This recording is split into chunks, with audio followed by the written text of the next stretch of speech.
All right, so we're going to get this. Bishop bring this out all the time, but I saw something that I thought was very interesting in here. That's the history of the Jews. Get that right there?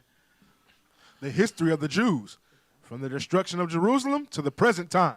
So this is one of my favorite books right here. I ain't even going to lie. We'll go ahead to the next page. All right, so get the highlighted area. You could zoom in a little bit. Page 88. Hyrcanus and Phasael were thrown into a dungeon. So this is showing you when Herod started to take over. Go down. I want to show y'all what Herod did. Read that. Upon the entire reduction of the holy city, Herod, a stranger and Idumean, ascended the throne of Judea. So we talking about the Edomite, the Idumean. Read. Herod, who proved one of the greatest tyrants ever recorded in history, commenced his reign with a cruel persecution of the adherents of Antigonus. The most affluent among them he caused to be put to death, and confiscated their estates in order to replenish his empty scoffers. Okay, so now let's go down. I want to get to the point, though. Go down to the bottom of this page right here. Start right there at he began.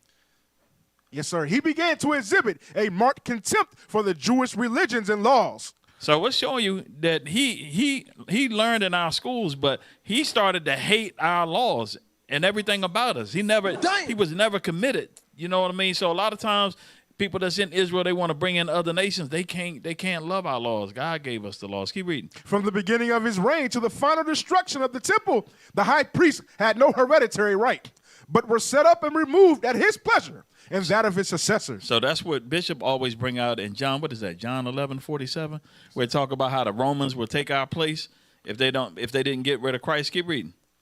He also destroyed the authority of the Grand Sanhedrin and burnt the Jewish records, that he might be thought originally an Israelite. So he burnt our records so he could claim that he was an Israelite. So get Revelations 2 and 9 real quick. Yes, so this is what the scriptures is talking about right here. So he burned our records and say, I'm the Jew now. Oh, so that's why they created their own book, the Talmud.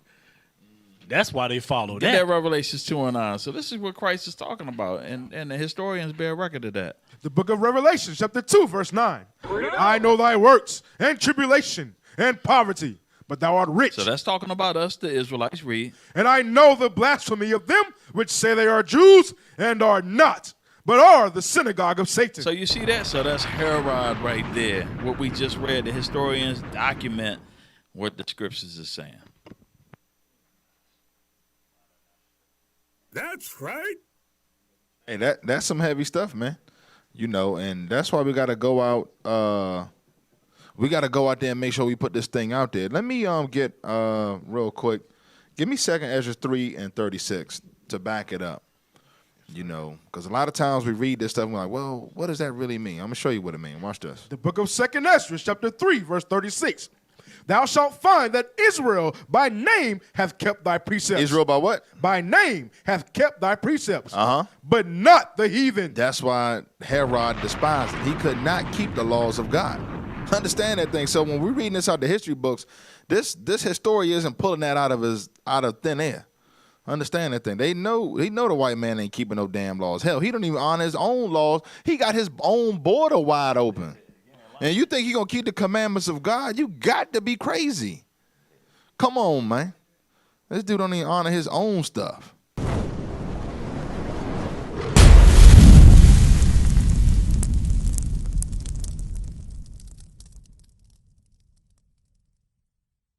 What is a nation?